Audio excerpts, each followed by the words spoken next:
Bonjour, bonsoir à toutes et tous. Selon l'endroit du monde d'où vous nous rejoignez, bienvenue à cette rencontre 100% en ligne qui s'inscrit dans un cycle de conférences organisées en partenariat avec le CE de la RATP et avec le soutien de l'Institut français et de la Fondation des Alliances françaises. Alors, je suis Flore Bénard, responsable culturelle de l'Alliance française de Paris. Et c'est aux côtés de Patricia Guérin, responsable du Centre culturel Auguste Daubel à Paris, que nous avons le plaisir d'accueillir avec nous ce soir Pape Ndiaye. Avant de leur passer la parole, quelques précisions sur notre plateforme, la plateforme qui nous accueille ce soir. Nous sommes plus de 200 ce soir, 200 inscrits. Alors, on me dit de France, du Brésil, d'Égypte, Costa Rica, d'Espagne. On est donc nombreux et vous pourrez interagir avec Pape Ndiaye à l'issue de sa présentation. Pour cela, je vous invite à poser vos questions non dans le chat qui sert à nous dire bonsoir, comme c'est actuellement le cas. C'est génial. Bonsoir à tous. Vous avez un petit onglet questions juste à côté, donc je vous invite à poser vos questions. Un petit truc, vous pouvez voter pour les questions que vous souhaitez absolument voir posées ce soir à Pape Ndiaye. Et puis nous en transmettrons certaines, en tout cas Patricia en transmettra certaines tout à l'heure. Nous sommes à votre disposition sur le chat pour des questions. Voilà, le replay de cette rencontre en bon français, donc la rediffusion de cette rencontre, sera possible grâce à un petit mail que vous recevrez donc à la fin de la rencontre, chacune, dans vos boîtes mail. Je laisse donc la parole à Patricia et je vous retrouve à la fin de la rencontre. Bonsoir à tous. Donc, bienvenue à tous les auditeurs des agents RATP, les membres de l'Institut, des Alliances françaises, de la Fondation, les étudiants, les professeurs des Alliances françaises partout dans le monde. Donc, nous aurions dû nous retrouver normalement en vrai, mais compte tenu du confinement, nous organisons donc cette conférence exclusivement en ligne. Et merci d'ailleurs à toute l'équipe donc technique de l'Alliance française et de l'Institut qui gère tous ces aspects ce soir. Donc, cette soirée répond bien entendu à l'actualité brûlante du moment, les présidentielles américaines. Nous sommes donc très heureux de recevoir ce soir Pape Ndiaye, historien et spécialiste des USA. Comme vous pouvez l'imaginer, ce dernier est fort sollicité en ce moment. Nous sommes donc d'autant plus chanceux de l'avoir ce soir avec nous. Avant de débuter donc la rencontre et de laisser la parole à Pape Ndiaye, je vous livre quelques informations sur notre invité donc de ce soir. Donc, Pape Ndiaye, vous êtes professeur des universités à Sciences Po, spécialiste des États-Unis en général et de la question noire en particulier. En 1986, vous rentrez à l'École normale supérieure de Saint-Cloud et vous obtenez ensuite une agrégation d'histoire. De 1991 à 1996, vous étudiez donc aux États-Unis à l'Université de Virginie pour préparer une thèse d'histoire sur la société pétrochimique du pont de Nemours. À votre retour en France, vous obtenez un poste de maître de conférence à l'EHESS. Vos travaux portent alors sur la question noire, les discours et les pratiques de discrimination raciale en France et en Amérique. Vous êtes l'un des pionniers en France à étudier ce que l'on appelle aux États-Unis les Black Studies. Alors, outre votre activité de professeur à Sciences Po et d'historien, vous avez été également membre du Centre d'études nord-américaines et du comité de rédaction de la revue L'Histoire. Vous avez publié de nombreux ouvrages et d'articles, alors en voici quelques-uns. La condition noire, essai sur une minorité française chez Kalman Levy en 2008 et qui a été en réimpression en 2011 et 2017. Les Noirs américains en marche pour l'égalité chez Gallimard en 2009. Histoire de Chicago avec Andrew Diamonds chez Fayard en 2013. Et puis, plus récemment, en 2019, avec Louise Madinier, vous avez publié Le modèle noir de Jéricho Amatis, qui faisait du coup un pendant à cette très belle exposition du musée d'Orsay. Voilà. Alors, merci en tout cas d'être avec nous ce soir et on a grand plaisir on aura grand plaisir de pouvoir échanger avec vous après votre conférence. Mais maintenant, je vous laisse la place et le micro. Je commençais de manière très sincère par remercier le comité d'entreprise de la RATP et l'Alliance française de leur invitation et par vous dire à quel point j'étais heureux d'échanger avec vous, où que vous soyez d'un bout à l'autre de la planète. Nous allons donc parler ce soir et réfléchir sur la question du droit de vote aux États-Unis, qui est une question d'actualité à l'évidence, puisque vous suivez actuellement certainement les péripéties post-électorales relatives au comptage des bulletins dans un certain nombre d'États et qui vont déterminer évidemment la présidence future avec des péripéties judiciaires que l'on peut prévoir. Pour comprendre au fond cette situation, il faut, comme les historiens aiment le faire, revenir un petit peu en arrière. Et pour cela, je vais vous utiliser une présentation qui devrait normalement s'afficher sur l'écran, si tout va bien. Présentation qui essaie d'embrasser au fond une longue histoire, qui est l'histoire extrêmement complexe, vous allez le voir, du droit de vote aux États-Unis. C'est une conquête, mais en même temps, c'est une question qui a fait l'objet de formes de restrictions, des formes de contraintes, des formes d'exclusion de la citoyenneté sur laquelle nous allons nous pencher. La question, en fait, commence avec la Révolution américaine, dans la mesure où la Révolution américaine à la fin du XVIIIe siècle se conclut par les discussions relatives à la Constitution des États-Unis en 1787. Et ces discussions sont en fait si compliquées, avec tellement de points de vue différents, que les pères de la Constitution mettent sous le tapis toutes les questions qui fâchent, finalement. Et donc, dans la Constitution, il n'est pas question d'esclavage, par exemple. Voilà une question beaucoup trop délicate. On parle des gens, de gens particuliers, mais la question n'aborde pas de front celle de l'esclavage. Il n'est pas question de parti politique, pas un mot dans la Constitution, parce que personne n'est d'accord pour savoir si la jeune République doit avoir des partis politiques. Il n'est pas question non plus de citoyenneté. Bizarrement, le terme de citoyen n'est pas présent dans la Constitution. On parle du peuple, on parle des habitants du territoire, on utilise toutes sortes de périphrases. Quant au droit de vote, il n'en est pas question non plus. Voilà quelque chose d'incroyable que l'absence du droit de vote dans une Constitution. C'est que les pères de la Constitution ne sont pas du tout d'accord sur qui peut obtenir le droit de vote. Certains ont une perspective extrêmement restreinte du droit de vote. Par exemple, Thomas Jefferson, qui allait devenir le 3e président des États-Unis, lui estimait que les pauvres ne pouvaient pas avoir le droit de vote dans la mesure où ils pourraient être trop facilement achetés par quelqu'un de riche et donc cela favoriserait la corruption. Et puis il y en avait d'autres qui penchaient plutôt du côté du suffrage universel, mais personne n'était d'accord. De telle sorte que les choses se sont conclues de façon relativement simple, la Constitution n'en parle pas. Et si elle n'en parle pas, ça signifie que les différents États des États-Unis se chargent de régler qui peut voter et selon quelles conditions.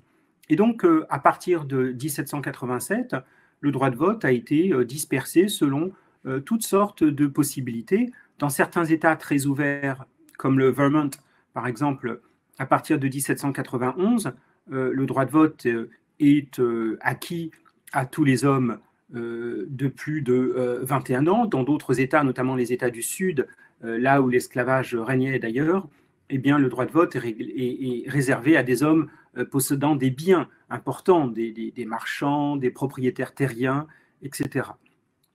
Peu d'Américains, en réalité, participent à l'élection présidentielle. Jusqu'aux années 1830, une toute petite partie des Américains choisissent les grands électeurs qui eux-mêmes élisent le président. C'est une affaire qui se règle entre notables et l'élection présidentielle n'est pas du tout une élection garantie par un suffrage large. Il faut enfin ajouter, cela va de soi, que les femmes n'ont pas le droit de vote, que les Indiens n'ont pas le droit de vote et que l'immense majorité des Afro-Américains, des Noirs américains qui sont esclaves, n'a évidemment pas le droit de vote. Donc vous voyez tout de suite à quel point le droit de vote est restreint à l'époque où Tocqueville, par exemple, voyage aux États-Unis, donc dans les années 1830. Et puis, progressivement, les choses changent dans la mesure où les États de l'Ouest qui entrent progressivement dans l'Union américaine, on se dirige progressivement vers le Mississippi, puis après, au-delà du Mississippi, évidemment, au fur et à mesure de ce qu'on appelle la conquête de l'Ouest, qui se fait évidemment aux dépens des Indiens qui sont massacrés, les États de l'Ouest nouveaux qui entrent dans l'Union américaine veulent attirer des migrants. Et pour attirer des migrants, qu'ils viennent d'Europe ou bien de la côte est des États-Unis, il faut leur proposer des choses. On leur propose de la terre gratuite, mais on leur propose aussi le droit de vote. Et donc, les États de l'Ouest vont être pionniers dans la généralisation du suffrage universel dans ces années-là, dans le Minnesota, dans le Wisconsin. Tiens, le Wisconsin, on en parle beaucoup ces temps-ci. Et puis l'Iowa, et puis au-delà du Mississippi, vers le Dakota, etc. Ce sont des États qui ont été finalement très libéraux à l'égard du suffrage universel. Bien entendu que les Indiens n'ont pas droit à cela, eux qui sont considérés de manière minimalement méprisante et de toute façon qui sont chassés le plus loin possible en direction des montagnes rocheuses. Il n'y a toujours pas de définition à ce moment-là sur ce qu'est un citoyen. Les choses sont quand même extrêmement floues sur l'idée de citoyenneté. Il y a au fond un a priori, ou en tout cas une sorte de lien qui n'est jamais explicité entre le droit de vote et la citoyenneté. Mais en même temps, la citoyenneté n'est pas présente, comme je l'ai dit, dans la Constitution américaine. Il faut attendre le lendemain de la guerre de sécession pour que le terme de citoyenneté apparaisse dans le 14e amendement qui est voté en 1867. Alors, je vais avancer d'un cran pour vous montrer cette diapositive où l'on voit la part des votants à l'élection présidentielle par rapport à la population totale des États-Unis. Et vous voyez que la part des votants est extrêmement faible jusqu'aux années 1820. À partir des années 1820, ça monte un petit peu. Et puis, il y a le grand bond qui est celui du droit de vote des femmes à partir de 1920. Il y a un creux, on verra pourquoi. À partir de 1900, c'est l'exclusion de la population noire du droit de vote. Et puis, à partir des années 20, donc ça monte jusque vers 40%, à peu près, on est dans cette zone-là. C'est par rapport à la population totale, ce n'est pas par rapport à la population des électeurs inscrits, puisque à l'élection qui vient de se passer, on a battu un record, on est à peu près à 62 ou à 63% au niveau de l'élection présidentielle de 1960, celle où John Kennedy a été élu. Mais vous voyez tout de suite cette progression quand même du droit de vote depuis les origines des États-Unis, mais une progression paradoxale, puisque elle exclut pendant une bonne partie de cette histoire la population noire. En effet, l'abolition de l'esclavage en 1865 se fait par le 13e amendement. Mais toute la question était de savoir ce que l'on ferait et quel statut auraient les affranchis, les anciens esclaves. Il y avait beaucoup, y compris des républicains d'ailleurs. On ne sait pas exactement ce que pensait Lincoln, qui est assassiné avant que la question soit réglée directement par lui. Beaucoup de républicains qui pensaient que c'était bien d'abolir l'esclavage, mais qu'il ne fallait quand même pas accorder des droits politiques aux anciens esclaves. Et puis, finalement, c'est bien le 14e amendement qui est voté en 1867, 14e amendement qui garantit la citoyenneté aux anciens esclaves. Et qui dit citoyenneté, en principe, dit droit de vote. Mais la question n'est pas tout à fait claire. Et donc, il faut un nouvel amendement, le 15e amendement, qui est voté en 1869, 15e amendement qui explicite le fait que la citoyenneté signifie le droit de vote. Le droit de vote est constitutif, en quelque sorte, de la citoyenneté américaine. La citoyenneté n'est pas une abstraction, elle est assortie de droits civiques.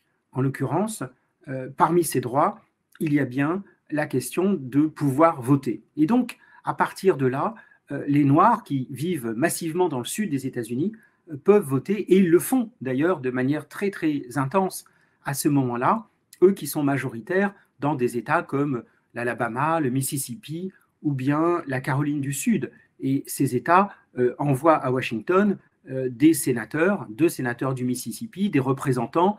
Il y a également des milliers et des milliers d'élus locaux qui font des années 1870 une sorte de printemps démocratique, de fenêtre démocratique dans l'histoire américaine. Mais cette fenêtre se referme quand même assez vite en 1876, à l'issue d'une élection elle aussi controversée. C'est la plus controversée jusqu'à aujourd'hui, jusqu'à l'élection de 2000, on pourrait aussi dire, de l'histoire politique américaine, dans la mesure où les 2 candidats, républicains et démocrates, s'affrontent, sont séparés de très très peu de voix. Le candidat républicain est élu, mais il y a des accusations de fraude. Les démocrates refusent l'élection de Hayes, le nouveau président républicain, et on entre dans une crise politique tout à fait sérieuse qui se conclut par des négociations entre républicains et démocrates, négociations par lesquelles, au fond, à la fin, les démocrates acceptent l'élection du président, du candidat républicain, en échange du retrait de l'armée fédérale du nord des États-Unis, armée fédérale donc, qui occupait le sud des États-Unis et qui garantissait le droit de vote de la population noire. Dès lors, à partir de 1876-77 et de ce fameux compromis important dans l'histoire américaine, eh bien, l'armée s'en va et les Noirs se retrouvent sans protection militaire, de telle sorte que les anciens propriétaires d'esclaves vont revenir sur le devant de la scène et ils vont s'empresser de priver la population afro-américaine de droits civiques. Tout cela se fait progressivement dans les années 1880, 90 et au tout début du XXe siècle. Alors, vous allez me dire, comment fait-on pour priver de droits civiques une population qui, normalement, est citoyenne et, normalement, a un droit de vote garanti par la Constitution, le fameux 15e amendement dont je vous parlais tout à l'heure? Eh bien, dans le Sud, on n'a jamais manqué d'imagination pour priver du droit de vote, à commencer par des stratagèmes tous plus baroques les uns que les autres. Le premier stratagème, relativement classique, lui, consiste à demander une somme d'argent pour pouvoir être inscrit sur les listes électorales. Cette somme d'argent, ce qu'on appelle poll tax, qui est tout à fait importante dans de nombreux États. Voilà vous voyez un reçu de poll tax pour l'année 1918. Il s'agit de la somme de $1, qui peut paraître faible, mais elle est suffisamment conséquente pour décourager les plus pauvres, et notamment les électeurs noirs, mais aussi des électeurs blancs très pauvres.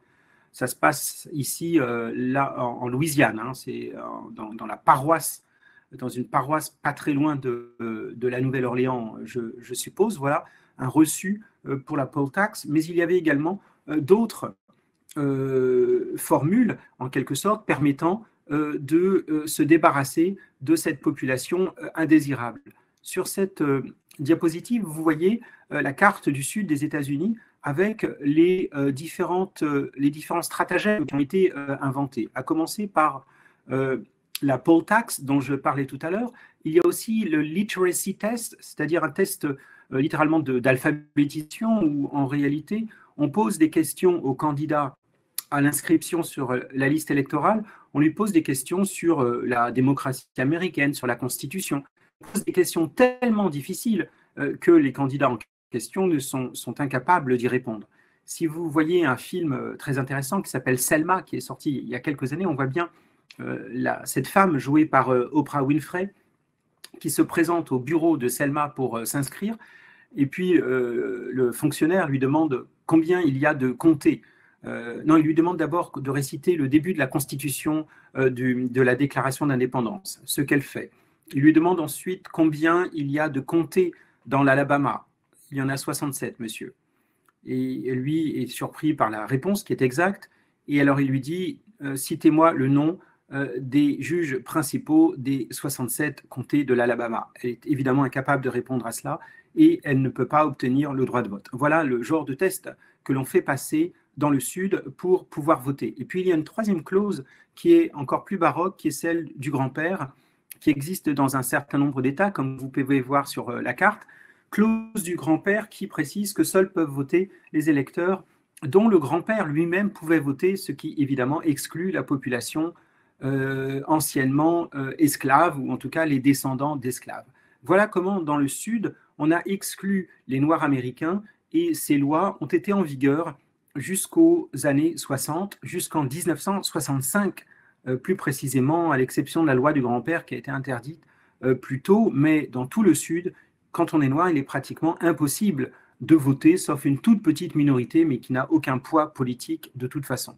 Et donc, le Sud, il est gouverné par ces lois extrêmement strictes qui déterminent évidemment le destin de cette région et qui font aussi que la population afro-américaine quitte le Sud massivement à partir des années 1910, à la fois pour trouver du travail dans le nord des États-Unis, c'est la grande migration, mais aussi pour quitter, pour fuir les lynchages qui se multiplient à cette époque-là, et puis aussi pour obtenir des droits politiques, car dans le nord des États-Unis, ces lois ne sont pas en vigueur, et donc les Noirs peuvent voter, ce qu'ils ne manquent pas de faire d'ailleurs, jusqu'à élire leur premier représentant à Chicago, par exemple, à la fin des années 1920. Les grands quartiers noirs de Chicago, le South Side ou bien Harlem à New York, deviennent des hauts lieux de la vie politique afro-américaine à partir des années 1920.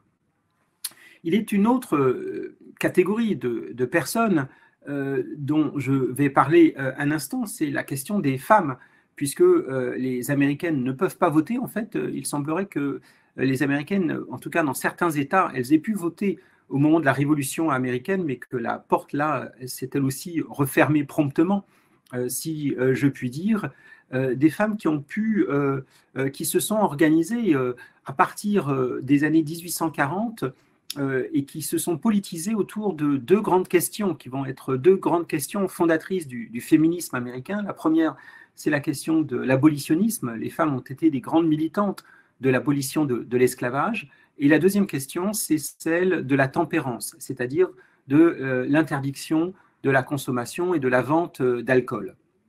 Ces deux questions, elles se règlent l'une par la guerre de sécession et par l'abolition de l'esclavage, bien entendu en 1865, et l'autre, elle se règle aussi avec la loi de prohibition en 1920 qui interdit le commerce et la distribution d'alcool aux États-Unis. Tout cela a été très porté par des militantes qui estimaient que l'alcool ruinait les ménages et occasionnait des dépenses, bref, que c'était quelque chose qui avait des effets tout à fait déplorables pour les familles, y compris pour les enfants. Autour de ces deux questions, à partir de ces deux questions, plutôt, c'est branché en quelque sorte une troisième question qui est celle du droit de vote. Cette question, elle est abordée dès 1848 dans un fameux congrès à Seneca Falls, dans l'État de New York, où 200 délégués ont réclamé la possibilité de voter, c'est-à-dire ont dit que les femmes étaient citoyennes et qu'à ce titre, elles devaient avoir des droits civiques. Mais cela ne leur a pas été accordé par le 14e ou le 15e amendement, de telle sorte que le mouvement des suffragistes s'est fortement développé à la fin du 19e siècle, avec des femmes très très militantes qui réclamaient le droit de vote, un droit de vote d'ailleurs qui commence à être gagné dans de nombreux États avant même le vote du 19e amendement de 1920. Vous voyez ici sur cette carte, c'est un peu petit, mais vous distinguez au début du XXe siècle les États où les femmes ont le droit de vote. En vertu de ce que je disais tout à l'heure à propos des États du sud des États-Unis, vous voyez que de l'ouest des États-Unis, vous voyez que dans l'ouest, les Américaines disposaient du droit de vote avant le vote du 19e amendement qui a étendu la généralisation du droit de vote à tous les États-Unis pour les femmes. C'est donc cette année que l'on célèbre le centenaire du droit de vote pour les femmes aux États-Unis, entre parenthèses, 25 ans avant la France, où le droit de vote pour les femmes a été voté en 1945. Cela dit, il y a bien des femmes qui n'ont pas le droit de vote, en particulier les femmes noires, les femmes afro-américaines, mais aussi les femmes indiennes.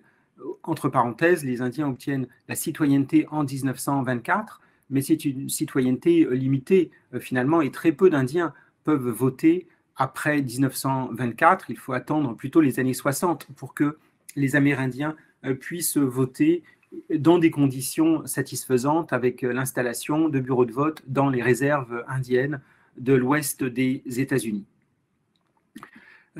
Cette question du droit de vote, elle rebondit de manière évidemment très très forte après la Seconde Guerre mondiale, à un moment d'ailleurs où les États-Unis, qui se pensent comme le champion du monde libre, de la démocratie face au communisme, se trouvent placés dans une situation très paradoxale, celle d'une grande démocratie qui, en son sein, exclut du droit de vote une partie de sa population, sans parler de la ségrégation qui corsette d'une main de fer le sud des États-Unis. Et donc, il y a bien une contradiction qui est terrible et qui s'accentue dans le cadre de la guerre froide. C'est justement à ce moment-là que le mouvement pour les droits civiques naît sous la houlette de Martin Luther King. Je vous rappelle le boycott des bus de Montgomery qui commence à partir de décembre 1955 et qui se prolonge durant toute l'année 1956. Le mouvement pour les droits civiques, il a deux volets. Le premier volet, c'est la lutte contre la ségrégation, c'est-à-dire la séparation raciale dans le sud des États-Unis, dans tous les domaines de la vie, dans les transports, dans les écoles, dans les cimetières, dans les hôpitaux, dans les ascenseurs, bref, une vie qui est complètement séparée entre whites et puis colored, comme on dit alors. Et puis le deuxième volet sur lequel se concentrent les militants des droits civiques, c'est celui de la privation du droit de vote dans le sud des États-Unis. Et ces deux volets sont en quelque sorte font le militantisme des droits civiques qui se conclut par le vote de la loi qui interdit la ségrégation en 1964 et un an plus tard, le fameux Voting Rights Act de 1965. Vous voyez sur la photo de droite le président Johnson qui signe cette loi dans un bureau, dans un salon du Congrès en août 1965, loi qui interdit les subterfuges et les stratagèmes dont je parlais tout à l'heure, visant à exclure la population africaine-américaine. Vous vous souvenez, les poll taxes ou bien les tests de connaissance de la Constitution. Cette loi, d'ailleurs, est un monument d'un point de vue juridique dans l'histoire américaine parce qu'elle est très, très complète, elle est très précise. Les représentants au Congrès et puis les sénateurs veulent éviter à tout prix le vote d'une nouvelle loi un peu coquille vide, comme le 15e amendement à la Constitution, qui proclame un droit sans s'assurer que ce droit puisse être effectivement exercé. Et de fait, cette loi de 1965 ne se contente pas simplement d'interdire les stratagèmes dont je parlais, mais elle ajoute aussi que les États qui ont une longue histoire de privation du droit de vote, donc essentiellement les États du sud des États-Unis, sont placés sous surveillance fédérale. Ils sont placés sous surveillance parce qu'on ne leur fait pas confiance. Et donc, c'est une commission à Washington du ministère de la Justice et puis un juge de Washington qui supervise les opérations électorales de manière à ce que les choses se passent bien et que dans le Sud, on n'invente pas de nouvelles manières d'exclure la population noire comme cela avait pu être le cas à la fin du 19e siècle. Ce Voting Rights Act, il intervient à la suite d'une mobilisation dont l'épisode le plus célèbre est celui de Selma. On voit une photo d'ailleurs à gauche là, prise à Selma en mars 1965, quelques mois avant le vote de la loi Voting Rights Act, donc, à Selma, qui est une petite bourgade au bord du fleuve Alabama, au bord de ce fleuve qui déroule ses méandres jusqu'au golfe du Mexique. Eh bien, à Selma, les militants des droits civiques organisent une marche de plusieurs jours, puisque il y a à peu près 80 km qui séparent cette bourgade de la capitale de l'Alabama, qui s'appelle Montgomery. Et donc, de Selma à Montgomery, les marcheurs prévoit de rameuter la population et puis un grand discours de King une fois à Montgomery pour réclamer le droit de vote. Or, à Selma, il y a un pont au-dessus du fleuve Alabama, le pont Edmund Pettus, et c'est là que la police s'est massée pour pouvoir bloquer les manifestants qui sortaient de la ville et qui se lançaient sur la grande route en direction de Montgomery. Et la police charge très brutalement. C'était un dimanche qu'on appelle le Bloody Sunday aux États-Unis. Dans un beau dimanche de mars, la police charge avec une violence inouïe, avec des matraques, avec des chevaux, culbute les manifestants, les blesse très gravement. L'un d'eux, John Lewis, futur représentant très prestigieux de la Géorgie au Congrès de Washington, il est mort seulement il y a quelques semaines, quelques mois. John Lewis pense qu'il va être tué. Il a le crâne ouvert et il est très gravement blessé par ailleurs. Donc cette première marche de Selma fait la une de l'actualité. Le pont Edmund Pettus est devenu l'un des ponts les plus célèbres des États-Unis à cause de cet épisode tout à fait tragique. Et puis finalement, une autre marche est organisée et elle parvient après plusieurs jours de marche jusqu'à Montgomery où King donc fait un discours très éloquent, bien entendu, appelant au droit de vote. Et cette mobilisation aussi, les événements de Selma, retransmis dans tous les États-Unis, retransmis dans le monde entier, en vérité, ont placé le gouvernement américain sous pression. Il devait faire quelque chose, même s'il était un peu réticent au départ. Et il se lance donc dans le vote de cette loi que j'ai détaillée il y a un instant et qui est une loi tout à fait essentielle qui a permis à des centaines de milliers de Noirs américains de voter, de s'inscrire tant bien que mal, parfois c'est pas si simple, sur les listes électorales et de commencer à changer la politique du sud des États-Unis. À noter au passage que cette politique du sud des États-Unis, elle change aussi du point de vue des affiliations, c'est-à-dire du point de vue des partis politiques, dans la mesure où les partisans de la ségrégation dans le sud des États-Unis, figurez-vous, étaient des démocrates. C'est le Parti démocrate qui était le parti de la ségrégation, du racisme, le parti de la violence aussi, souvent lié au Ku Klux Klan, qui, dans de nombreuses régions, faisait la loi en contrôlant la police, par exemple. Or, le Parti démocrate de Johnson, justement, change du tout au tout au début des années 60, de telle sorte que les élus suprémacistes, racistes du Sud vont quitter le Parti démocrate, qui, lui, se tourne plutôt vers les minorités, et en particulier les Africains-Américains, pour rallier le Parti républicain. Et donc, c'est l'origine, si vous voulez, quand vous regardez la carte électorale d'aujourd'hui, les États qui ont voté pour Trump, par exemple, il y a 2 jours, eh bien, vous pouvez voir à quel point le sud des États-Unis, la Louisiane, l'Alabama, le Mississippi, le Tennessee, le Texas aussi, c'est plus juste de ce côté-là, la Floride, bien sûr, la Géorgie est en discussion, la Caroline du Sud, tous ces États qui auparavant excluaient la population noire sont désormais des bastions républicains, précisément parce que les élus conservateurs ont changé de parti dans les années 60 à la suite des événements dont j'ai parlé. Alors on pourrait considérer, bien sûr, que la question du droit de vote est réglée depuis 1965, tout le monde peut voter, et il y a d'ailleurs des dispositions qui ont facilité cela. Par exemple, la question du vote par correspondance, dont on parle beaucoup ces temps-ci. Le vote par correspondance n'est pas du tout inventé dans les années 60. Il est inventé au moment de la guerre de sécession pour permettre aux soldats mobilisés sur le front de voter. Donc, la fonction première du vote par correspondance, c'est de faciliter le vote des soldats. Et cela est vrai aussi pendant les guerres mondiales, pendant la guerre de Corée ou pendant la guerre du Vietnam. Mais dans les années 60, le vote par correspondance est étendu à la population civile le plus largement possible pour permettre à des gens, par exemple des Américains qui vivent à l'étranger, par exemple des gens malades ou qui vivent dans des zones très isolées, pour faciliter la participation électorale parce qu'on considère qu'une démocratie est vivante quand la participation électorale est la plus forte possible et donc on essaye de l'encourager. On essaie aussi de multiplier les procédures pour voter. Par exemple, il y a des bulletins de vote qui peuvent être mis un peu partout. En France, on est habitué à avoir des bureaux de vote installés dans les bâtiments officiels, dans les écoles, dans les mairies.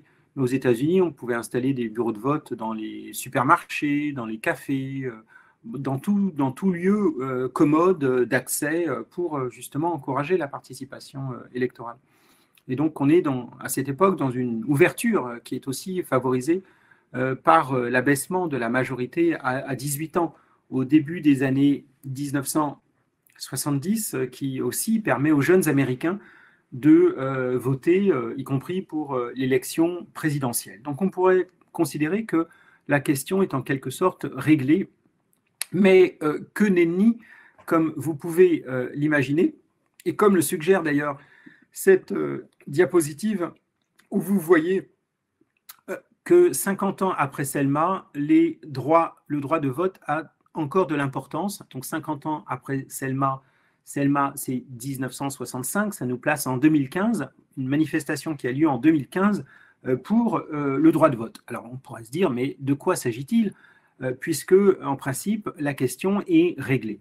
En fait, la question n'était pas tout à fait réglée parce que ce qui s'est passé, c'est une décision importante en 2013 de la Cour suprême, un arrêt de la Cour suprême qu'on appelle l'arrêt Shelby, qui dit la chose suivante. Eh bien, c'est que la Cour suprême, devenue conservatrice entre-temps, je veux dire par rapport aux années 60, considère que ces lois de supervision des États du Sud par l'État fédéral, je vous ai parlé de cette commission du ministère de la Justice, était inutile, dit la Cour suprême, inutile en 2013. La vie a tellement changé dans le Sud, et puis elle constitue une forme d'humiliation pour des États qui finalement ont rejoint le giron de la démocratie et n'ont plus besoin d'être surveillés comme des petits-enfants par l'État fédéral. Et donc en 2013, la supervision des États du Sud a été levée par la Cour suprême, ce qui a été l'occasion pour les États du Sud, en particulier, mais pas seulement, d'inventer de nouvelles manières de compliquer l'exercice du droit de vote. Alors, comment on fait pour rendre l'exercice du droit de vote difficile aujourd'hui? On ne peut plus inventer de poll tax ou bien de tests de connaissances. Tout cela est interdit par la loi de 1965. Mais le droit de vote, ce n'est pas simplement un droit de vote formel, c'est aussi des conditions matérielles d'exercice du droit de vote. Est-ce que le bureau de vote est loin de chez vous? Est-ce que vous pouvez obtenir un congé de votre employeur pour aller voter, car on vote un mardi aux États-Unis, jour de travail, bien sûr. Est-ce que pour s'inscrire sur les listes électorales, c'est facile ou pas? Quel type de papier il faut? Bref, toutes ces questions ont été posées ces dernières années, particulièrement dans les États contrôlés par le Parti républicain, qui s'efforcent de limiter autant que possible ce droit de vote.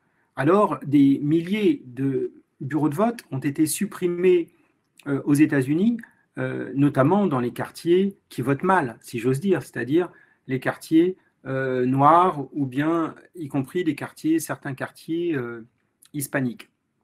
Lorsqu'il faut attendre plusieurs heures pour pouvoir voter, évidemment, cela peut décourager. On a également compliqué l'accès à l'inscription sur la liste électorale en demandant des papiers qui sont parfois difficiles à réunir, par exemple des papiers d'identification avec photo. Aux États-Unis, vous savez, il n'y a pas de carte d'identité. Peu de gens ont un passeport parce qu'il faut avoir une raison d'obtenir un passeport, voyager à l'étranger, donc les pauvres ne le font pas, bien entendu. Il reste le permis de conduire, mais si on demande en plus du permis de conduire un deuxième papier d'identité, les gens sont quand même bien ennuyés. Le bureau qui ouvre avec des horaires un peu parfois fantaisistes ou peu d'heures par semaine, tout ça fait que l'inscription sur la liste électorale est quand même pas simple, en particulier pour les gens dont la situation économique peut être fragile, des gens pauvres, etc., qui ont plein d'autres choses en plus à penser. Il y a aussi une autre catégorie de personnes qui sont exclues du droit de vote, ce sont les détenus. 2,5 millions de détenus aux États-Unis, dont une forte proportion de minorités. Ça compte évidemment. Eux n'ont pas le droit de vote et il y a même des États où les anciens détenus n'ont pas le droit de vote, ou bien les personnes qui ont été, comme en Floride, condamnées à une amende et qui n'ont pas encore payé les amendes, elles peuvent perdre leur droit de vote. Et donc on voit bien comment, là aussi, on a essayé de limiter la participation électorale. Tout ça est vraiment favorisé par la décision de la Cour suprême de 2013 dont j'ai parlé tout à l'heure. Ça avait commencé déjà un peu avant.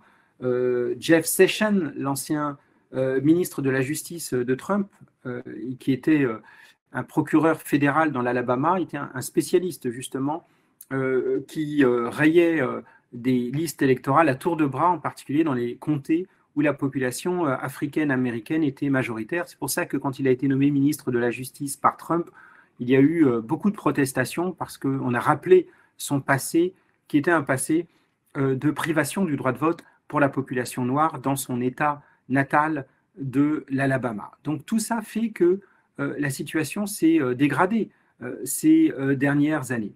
Que disent les républicains pour justifier ce durcissement des conditions d'exercice du droit de vote?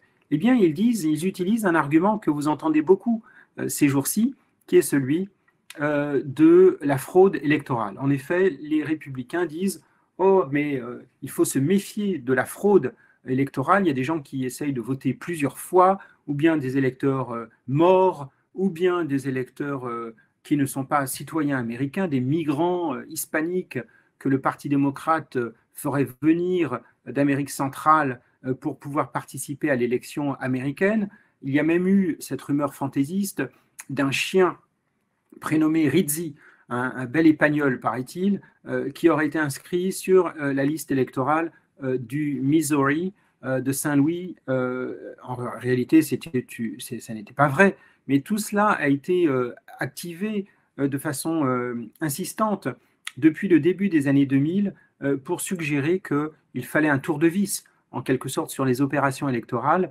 et faire de telle sorte que l'on supprime la fraude. Des spécialistes ont étudié la question de la fraude électorale et ont conclu de manière unanime que la fraude est absolument epsilon, absolument ridicule. Aux États-Unis, comme d'ailleurs dans beaucoup d'autres pays, les gens fraudent très peu. On estime qu'il y aurait 4 à 5 bulletins en trop par million d'électeurs. Vous voyez qu'on parle de chiffres qui n'ont aucune influence sur le résultat. Il n'empêche que c'est bien l'argument aujourd'hui de Trump et des républicains que de dire il y a de la fraude massive. Quand Trump a été élu président, d'ailleurs en 2016, il a dit oui, mais si Hillary Clinton a obtenu 2,5 millions de voix de plus que moi, c'est parce qu'il y a eu cette fraude avec tous ces migrants et puis les morts et puis le chien Rizzi. Et puis il a nommé une commission.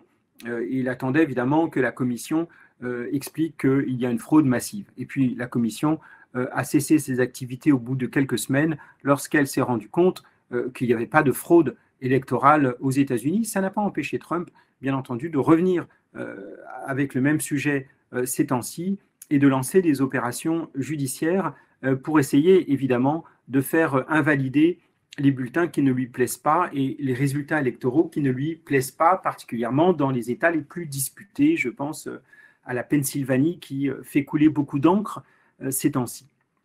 Donc cette question de la privation du droit de vote, elle est articulée à la question de la fraude électorale, du mythe de la fraude électorale.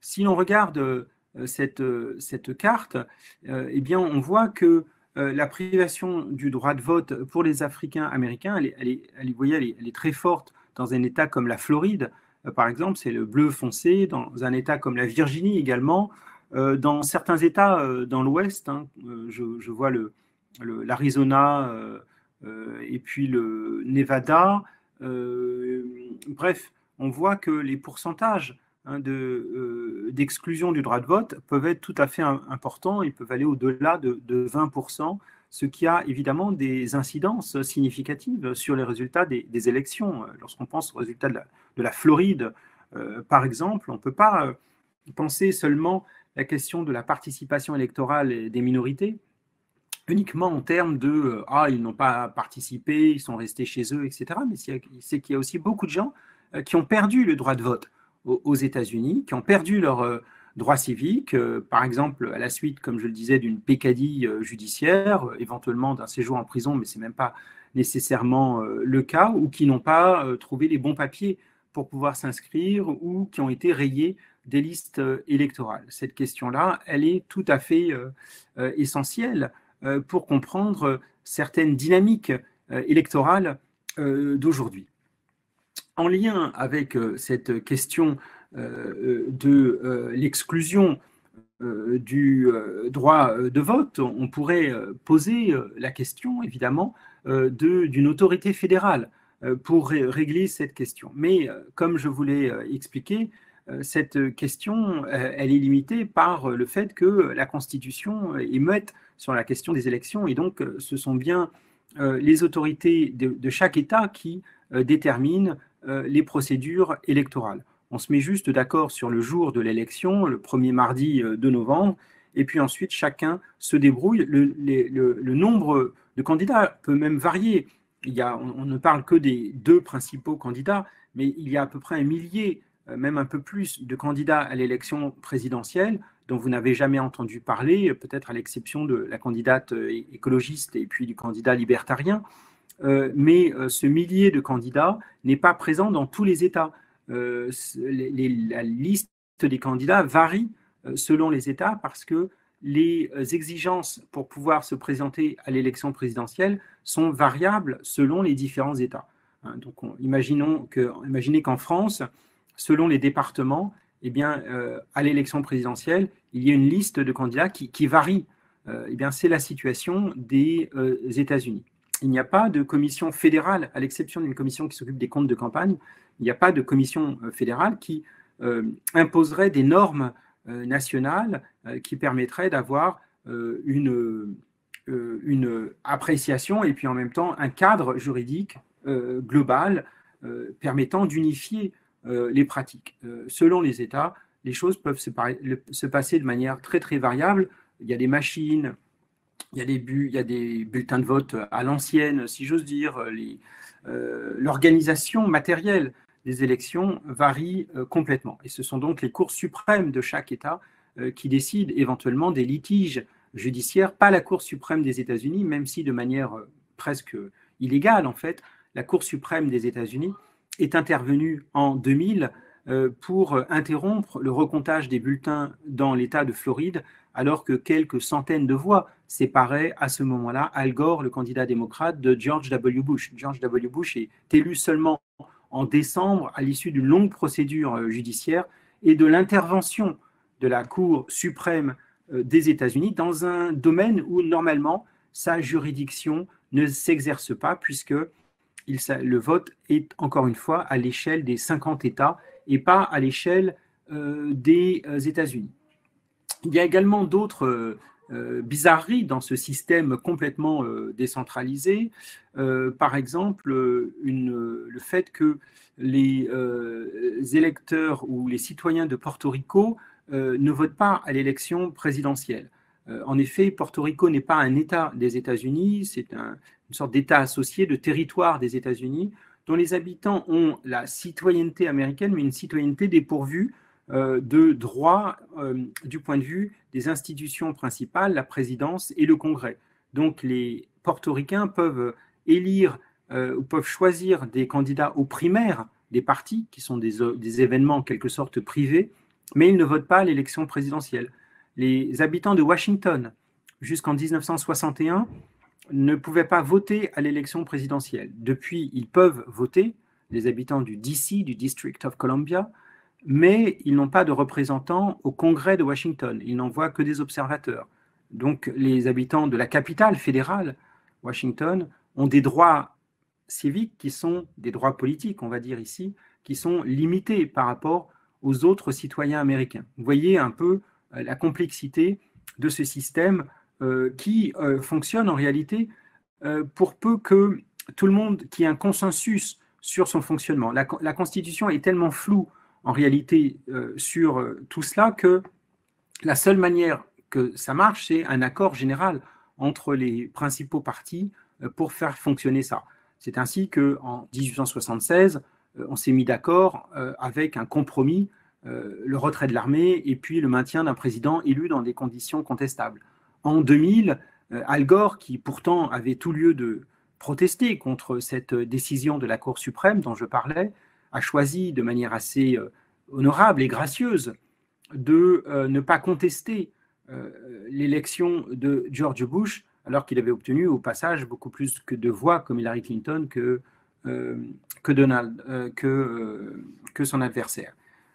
Aujourd'hui, la situation est différente parce que Donald Trump sort et brise ces usages consensuels et quand on les brise, quand on les remet en cause, eh bien là, on entre dans une période d'incertitude puisque précisément sur les opérations électorales, il n'y a pas de normes qui permettraient un accord. Et donc là, on se situe dans une situation qui met particulièrement en lumière les faiblesses de la démocratie américaine, démocratie dont les normes sont construites sur du consensus plutôt que sur des textes précis qui réguleraient en quelque sorte les procédures électorales. Voilà la crise dans laquelle nous sommes plongés, qui va certainement se conclure du côté des tribunaux. Encore faudra-t-il aux républicains avancer des éléments tangibles aux accusations de fraude électorale qu'ils ont lancées pour tel ou tel État. Pour l'instant, ils ont été incapables, au-delà de l'affirmation qu'il y a fraude, de démontrer que cette fraude existe. Et donc, on attend avec curiosité le verdict des tribunaux, à commencer par les tribunaux de Pennsylvanie, puisque c'est sur cet État c'est vers cet État que tous les regards se concentrent.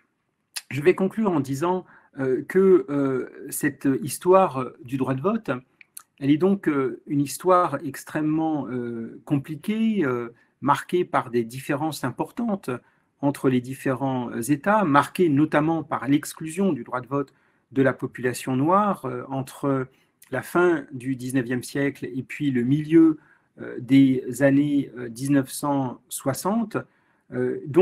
Et puis, bien entendu, comme je le disais aussi, par les tentatives récentes du Parti républicain de mettre de côté l'électorat qui ne lui plaît pas, en tout cas un électorat qui ne vote pas pour ce parti, pourtant le parti de Lincoln, pourtant le parti de l'abolition de l'esclavage, mais ces origines-là sont évidemment bien lointaines. Ce que la crise actuelle met également en lumière, mais ça on le sait déjà maintenant depuis assez longtemps, c'est que le système des grands électeurs, c'est-à-dire d'un suffrage universel indirect par lequel les Américains ne votent pas pour le président, mais pour des grands électeurs qui eux-mêmes, ce sera le 14 décembre, vont choisir le président des États-Unis. Ce sera purement formel, sans surprise. Ce système des grands électeurs est lui aussi problématique puisque les États peu peuplés se trouvent surreprésentés. Il faut un minimum de 3 grands électeurs par État. Or, il y a des États très peu peuplés qui, normalement, ne devraient pas avoir plus qu'un seul grand électeur. un État comme le Wyoming, par exemple, a 3 grands électeurs. La Californie en a 12 fois plus, mais il y a tellement de monde en Californie que les électeurs de Californie pèsent 3 fois moins, valent 3 fois moins que les électeurs du Wyoming, de l'Idaho ou du Vermont. Donc la question aussi des grands électeurs est posée, mais il faudrait un changement constitutionnel et on ne voit pas du tout comment ça pourrait se faire. Bref, on touche actuellement à des limites, à un énorme problème pour la démocratie américaine. Comment on fait aujourd'hui, en 2020, pour organiser des élections dans des conditions satisfaisantes, alors même qu'il n'y a pas d'autorité indépendante et nationale pour en vérifier la validité et puis l'uniformité des procédures?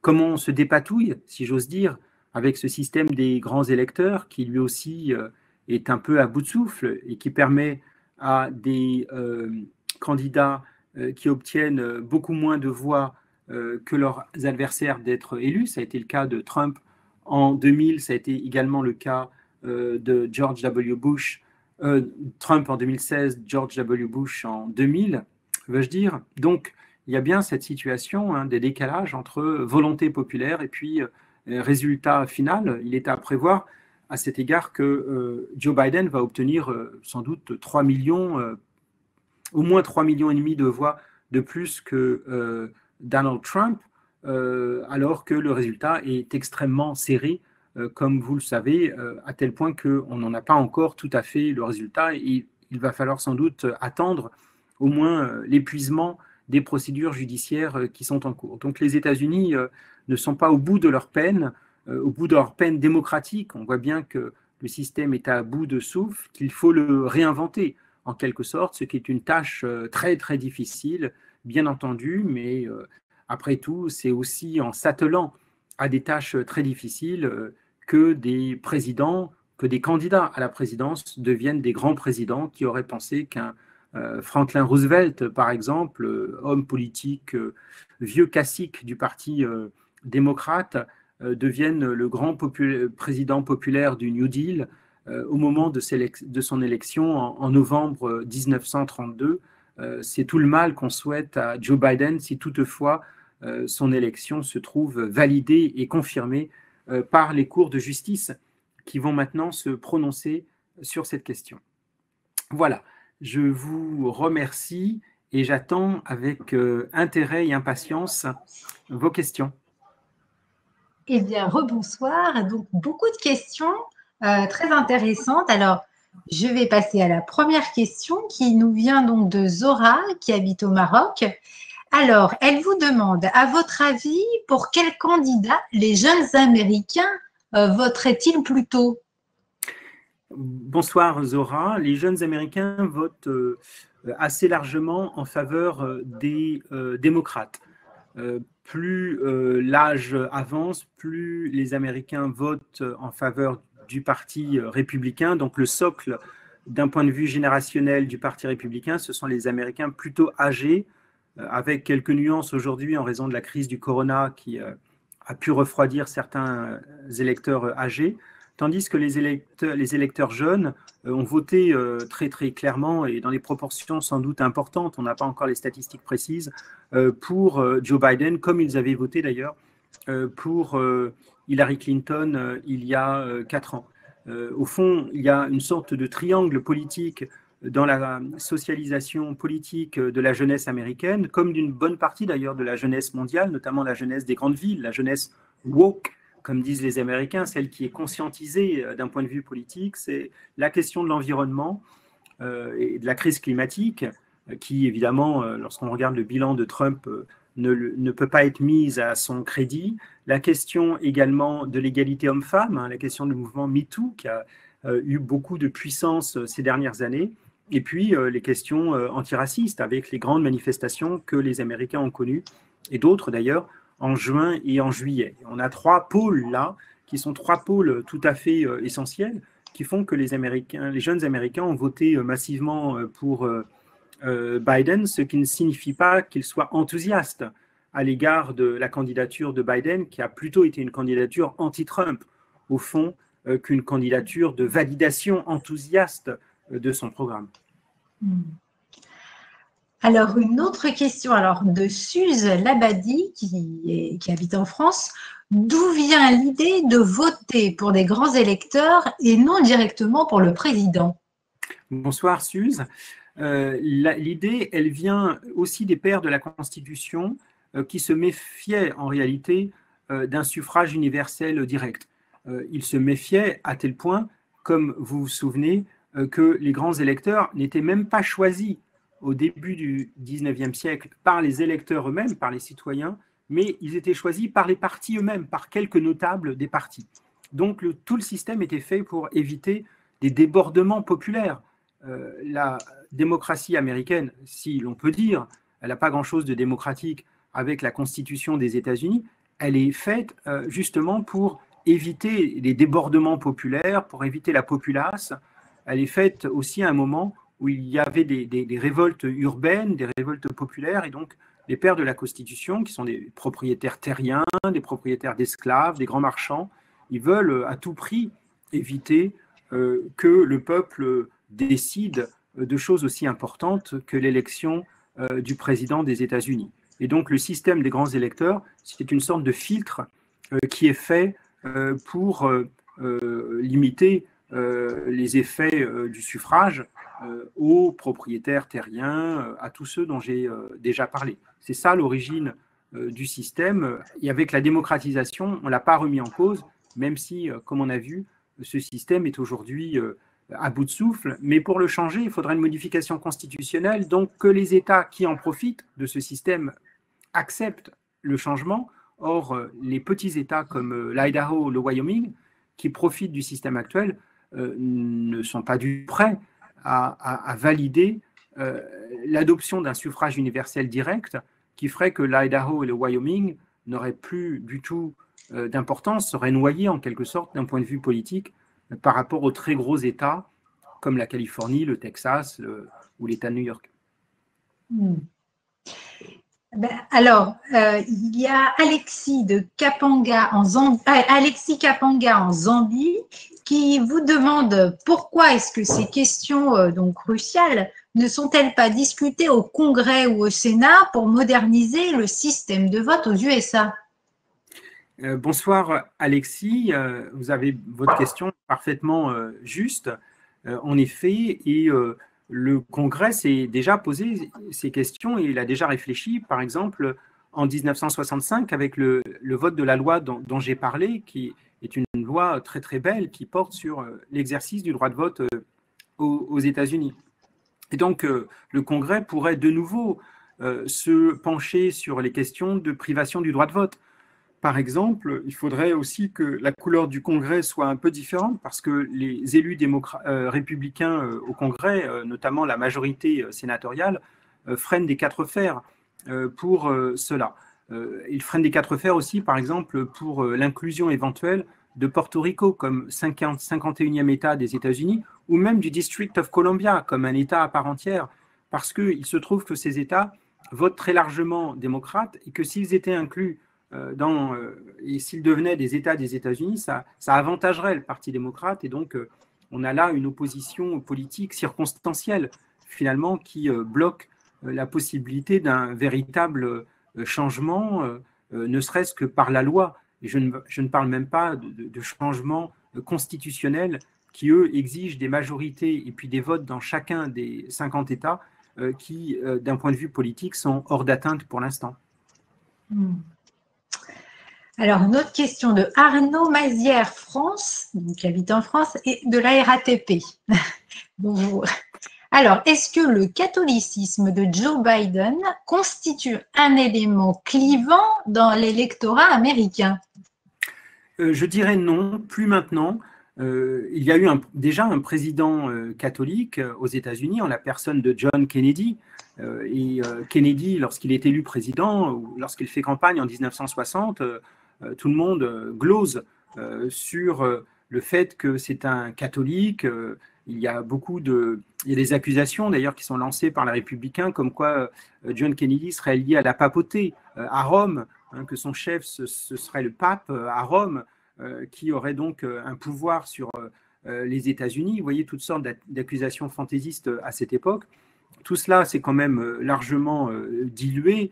Il n'y a pas eu une trace d'anti-catholicisme dans la campagne présidentielle, d'autant plus que Trump a un électorat qui est en partie catholique conservateur, des Américains d'origine italienne ou irlandaise ou polonaise, pour citer trois groupes importants, voire des Américains hispaniques conservateurs qui eux aussi sont catholiques. Donc, je n'ai pas vu de traces de cela dans la campagne présidentielle, et Joe Biden, s'il est confirmé comme président, serait bien le deuxième président catholique des États-Unis. On en parle un petit peu, mais ce serait pas notable. Il n'y a jamais eu de président juif, par exemple, aux États-Unis. Voilà quelque chose qui représenterait une nouveauté sans doute plus significative que le catholicisme de Joe Biden, un catholicisme social, par opposition évidemment au catholicisme beaucoup plus conservateur de la nouvelle juge à la Cour suprême, Amy Barrett, qui a été désignée récemment par le Sénat et choisie par Trump. Alors, une question de France également, de Zoé Guiraud. Alors, sur la question des détenus et des personnes ayant des frais de justice, amendes à payer, est-ce qu'une loi fédérale pourrait être envisagée? Cette année, cette question a été de nouveau soulevée après que des célébrités aient payé pour d'anciens détenus, pour que d'anciens détenus puissent voter en Floride. Oui, tout à fait, Zoé. Vous êtes très bien informé, puisque la question s'est posée en Floride avec une controverse judiciaire pour savoir si les gens qui avaient des sommes à payer à la justice pouvaient ou pas voter. Et puis, localement, la Cour suprême de Floride a dit qu'il fallait payer ces amendes avant de pouvoir voter, d'où le fait que des célébrités aient payé pour que des gens puissent exercer leur droit de vote. Et vous savez à quel point la Floride est un État important pour cette élection. Est-ce que ça pourrait se régler à l'échelle fédérale? Je n'en suis pas sûr, car toutes ces questions électorales sont justement, relèvent du droit des États et pas de l'État fédéral. Donc, on peut quand même imaginer une loi de contrainte à ce sujet, à supposer que le Congrès de Washington soit d'accord là-dessus, et ça n'est pas du tout évident compte tenu de la majorité républicaine au Sénat, dont l'effort est quand même celui de restreindre autant que possible l'exercice du droit de vote. Donc cette question reste pendante, mais vous avez raison, elle a été posée de manière assez vive en Floride. Alors une autre question de Wilfried qui habite en France. À votre avis, avec les démarches de recomptage de sollicitation de la justice, sachant que la Haute Cour est majoritairement du côté de Trump en nombre de juges, pensez-vous que l'on puisse arriver à un blocage d'ici jusqu'au 20 janvier?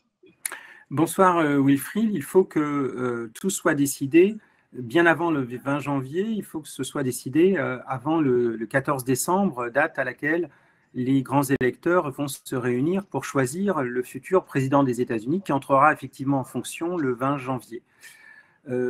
En principe, la Cour suprême des États-Unis n'a pas à se prononcer sur cette question, mais comme elle l'a déjà fait en 2000, on ne peut pas exclure qu'elle le fasse de nouveau. Tout dépend de l'écart de voix qui sépare et qui va séparer les deux candidats. En effet, si la victoire de Biden se dessine, par exemple en Pennsylvanie, éventuellement en Géorgie, bref, si Biden creuse l'écart avec Trump, la Cour suprême des États-Unis, aussi favorable à Trump soit-elle, ne pourra pas faire pencher la balance du côté du président sortant, elle ne pourra pas fouler aux pieds des principes de base presque moraux, pourrait-on dire, en tout cas des principes juridiques. Elle peut donner un coup de pouce dans le cas d'une proximité entre les deux candidats. En effet, les juges à la Cour suprême sont également soucieux de leur image, de leur prestige. Ils reçoivent des doctorats honoris causa. Ce sont des personnalités qui sont honorées un peu partout dans le pays.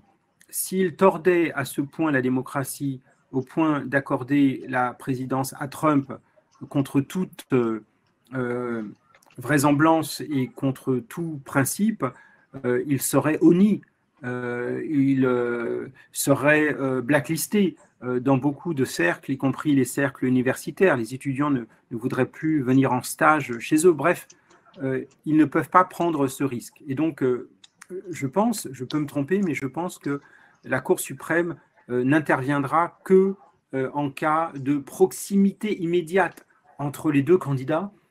Et ce n'est pas tout à fait le chemin que l'on prend ce soir, parlons avec beaucoup de prudence, dans la mesure où les résultats qui se dessinent tendent plutôt à donner une certaine avance à Joe Biden avec la Pennsylvanie, possiblement la Géorgie, possiblement l'Arizona. C'est bien au-delà des 270 grands électeurs dont il dispose. Alors, une autre question de Aurélie Lemaire, donc de France. Alors, peut-on dire que le peuple des États-Unis est encore plus divisé avec cette élection? Le dialogue est-il rompu? Je suis étonnée par les actions, discours extrêmes des groupes de soutien aux différents partis, surtout républicains. Bonsoir Aurélie, vous avez bien raison. Jamais je n'ai vu une société américaine aussi divisée, c'est évident. À chaque élection, les sociétés se divisent, ça va de soi. Mais l'élection, elle a aussi pour fonction non seulement de choisir un président, mais aussi d'apaiser. L'idée, c'est que le lendemain de l'élection, les vainqueurs sont contents, les vaincus sont déçus, mais on se parle à nouveau de part et d'autre de la barrière du jardin. Or là, ce n'est pas ce qui se passe. L'élection est passée et les divisions demeurent extrêmement violentes.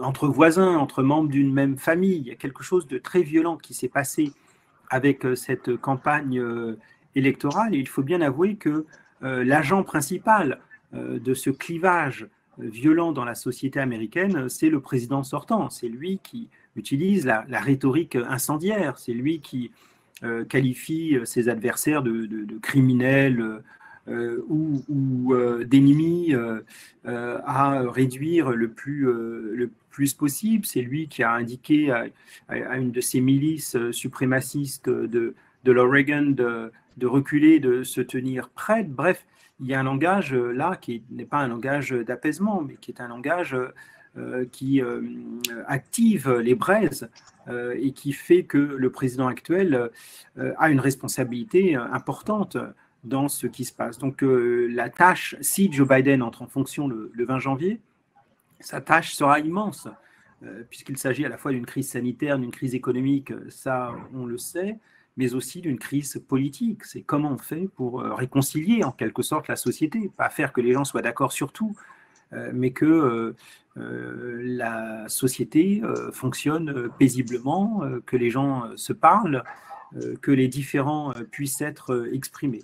À la crise sanitaire et économique s'ajoute en effet une crise politique désormais, sans parler aussi de la crise raciale et des questions très graves qui ont été soulevées lors du mouvement Black Lives Matter, qui sont plus tout à fait sur le devant de la scène aujourd'hui, mais qui sont bien là aussi sous-jacentes à la situation actuelle. Justement, alors Pauline de France demande depuis quand les femmes et les Noirs peuvent-ils être grands électeurs? Est-ce synchronisé avec leur droit de vote? Oui, Pauline, c'est synchronisé avec le droit de vote. Les grands électeurs sont choisis par les partis politiques. Ce sont généralement des notables, souvent des élus locaux ou autres des partis politiques. Aujourd'hui, il y a beaucoup de diversité. Je ne suis pas sûr que des femmes aient été grandes électrices dès leur obtention du droit de vote, puisque il faut encore que des principes minimaux d'équité soient adoptés par les partis politiques qui font ce qu'ils veulent, et ce sont des organisations privées. Donc, pas forcément dans les années 20. Je suppose que l'arrivée des femmes comme grandes électrices, il faut que je vérifie, se fait plutôt à partir des années de l'après-guerre et peut-être des années 60 et 70. C'est vrai également pour les Africains-Américains qui arrivent plus tard. J'ajoute enfin que les grands électeurs, c'est une fonction honorifique, au fond, puisque les grands électeurs s'engagent, ils sont même tenus de le faire dans l'immense majorité des États, s'engagent à simplement voter pour le candidat qu'ils représentent.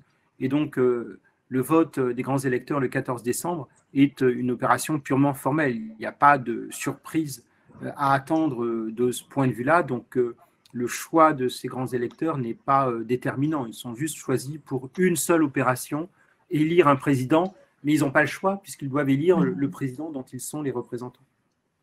D'accord.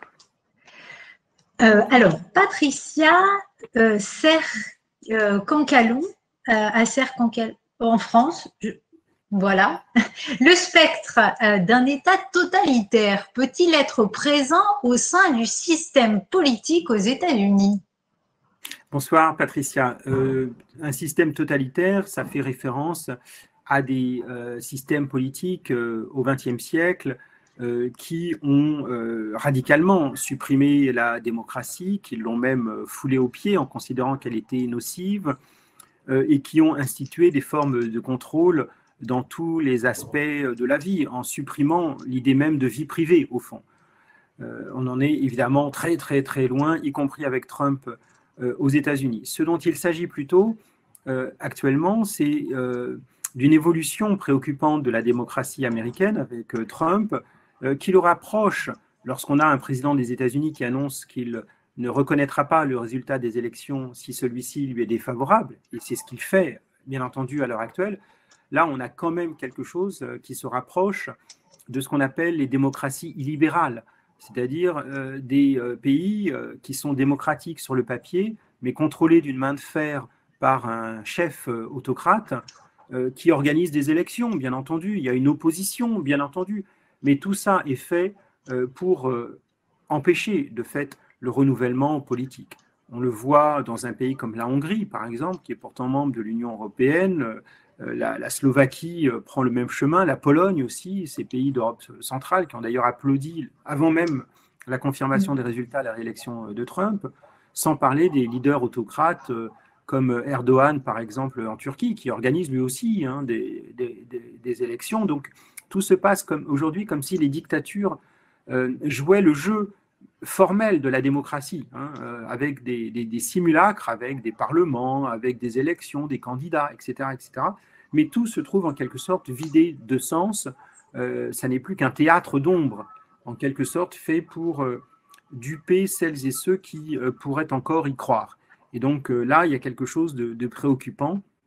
Donc l'évolution actuelle des États-Unis, si d'aventure Trump devait être réélu, mais ça n'est pas le chemin que l'on prend, ça pourrait être celle au fond d'une évolution autocratique, d'un président qui s'affranchit des habitudes, des coutumes, faute de précision sur la Constitution à propos du droit de vote, comme je l'ai dit, et qui tente, comme aujourd'hui, un coup de force électoral.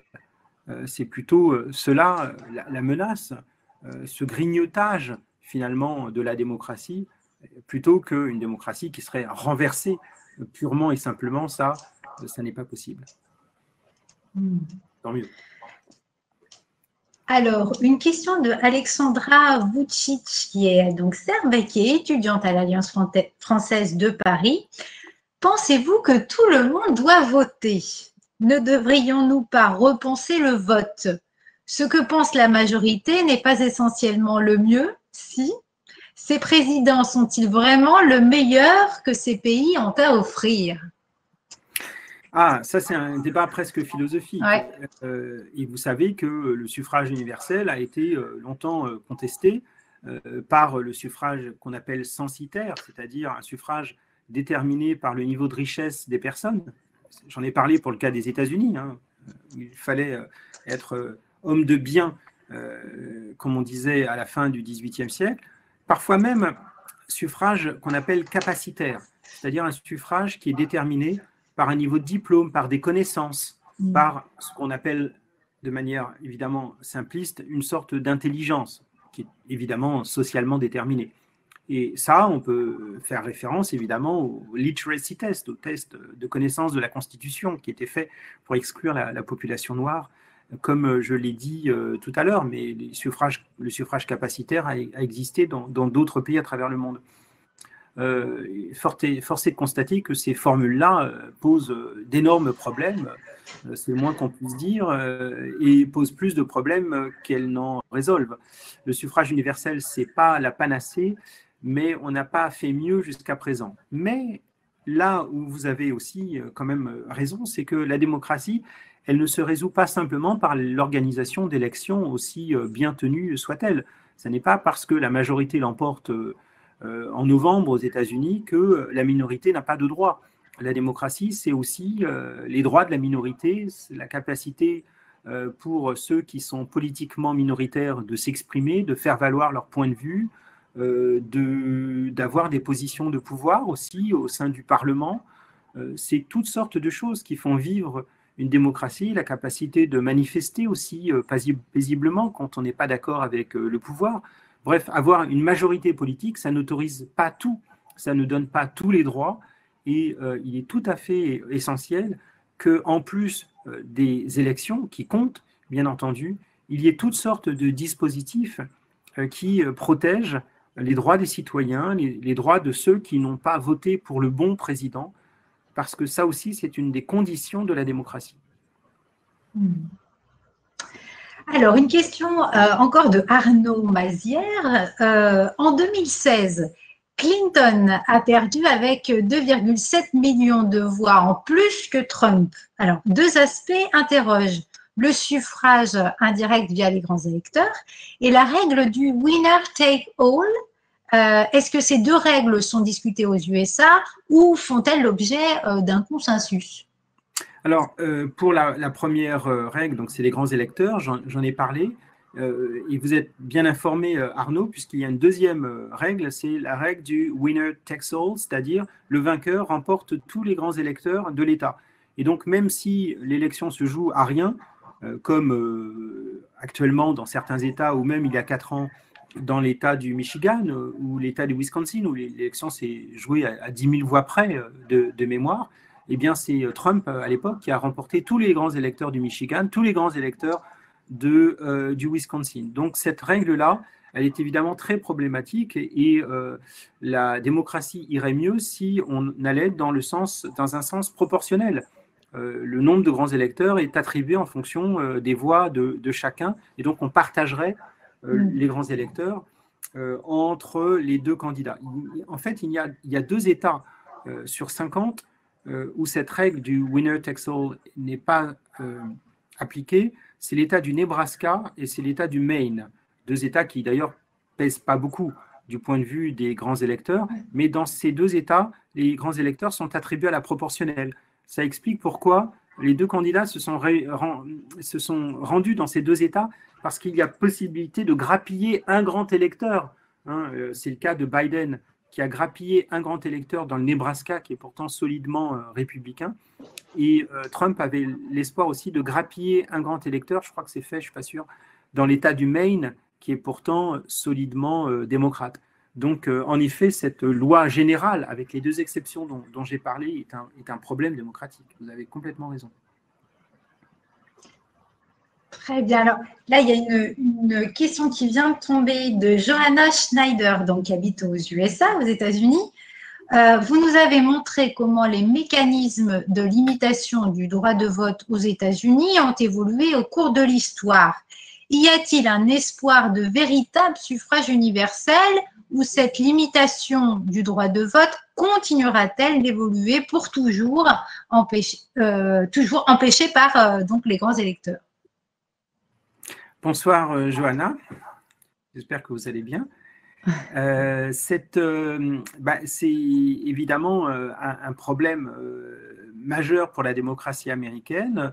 On est à la fois dans la reconnaissance du fait qu'il faut changer ce système indirect. Il pose beaucoup trop de problèmes, à commencer par le fait qu'on peut être élu en étant minoritaire. C'est arrivé déjà 4 fois dans l'histoire du pays, peut-être une 5e si d'aventure Donald Trump est réélu dans quelques jours ou quelques semaines. Ça pose quand même un problème démocratique tout à fait évident. Et en même temps, l'impossibilité, pour l'instant en tout cas, ou la très grande difficulté à changer la Constitution, ce qui suppose des formes d'accord entre les deux parties qui sont très loin d'être atteintes aujourd'hui, tant les dissensions sont fortes entre démocrates et républicains. Comme je disais, les républicains freinent des 4 fers à toute perspective simplement d'élargissement du pays, au District of Columbia, à Porto Rico. Ils freinent des 4 fers à la possibilité d'élargir également le corps électoral aux anciens détenus. Bref, on n'est pas du tout sur une pente qui serait une pente de libéralisation du droit de vote et également de démocratisation de son exercice. Là, il y a quelque chose évidemment de très préoccupant, et c'est au fond la définition même de la crise. On reconnaît qu'il y a un problème et on est incapable de le résoudre. C'est un peu ça la situation dans laquelle se trouvent les États-Unis. En 2000, la situation était déjà compliquée. Certains avaient dit que c'était peut-être le moment de changer, puis rien ne s'est passé. 20 ans plus tard, on est toujours dans la même situation. Les choses se sont même dégradées, en fait, compte tenu de l'arrêt de la Cour suprême dont j'ai parlé tout à l'heure, et on ne voit pas véritablement de perspective très nette de changement, puisque, encore une fois, il faudrait un consensus minimal sur ce changement.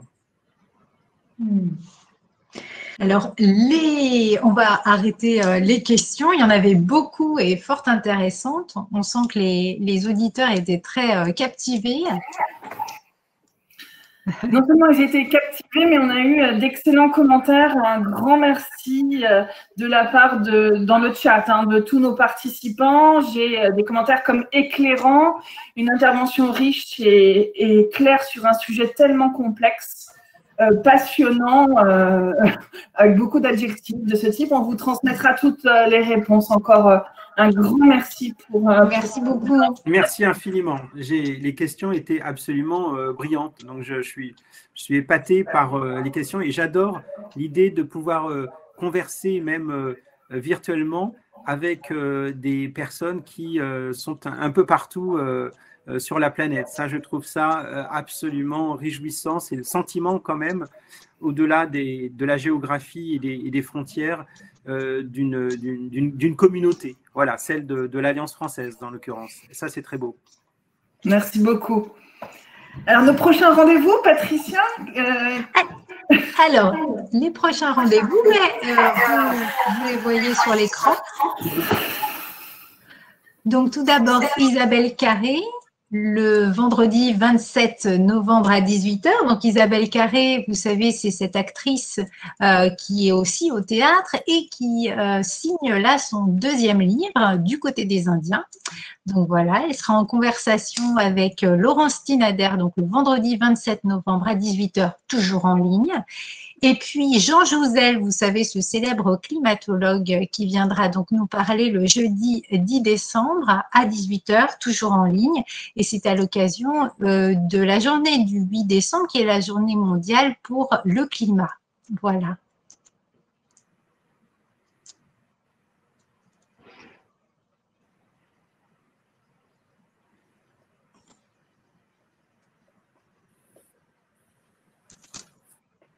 Le prochain, donc, il me reste à me présenter le dernier événement de décembre pour le cycle « Je viens de loin, j'écris en français ». C'est un cycle autour d'auteurs d'origine algérienne. On a l'immense plaisir de recevoir avec un animateur qui est Bernard Magnier, Abdelkader Djemaï et Mohamed Aïssaoui. Donc, je pense que ça sera une rencontre passionnante. Donc, au plaisir de vous retrouver. Encore un immense merci. Bravo à Marie pour la qualité de cette intervention. Ouais. Et on a très envie de vous revoir tous rapidement, de revoir cette communauté qu'on apprécie tellement. À très bientôt. Merci encore. Au revoir.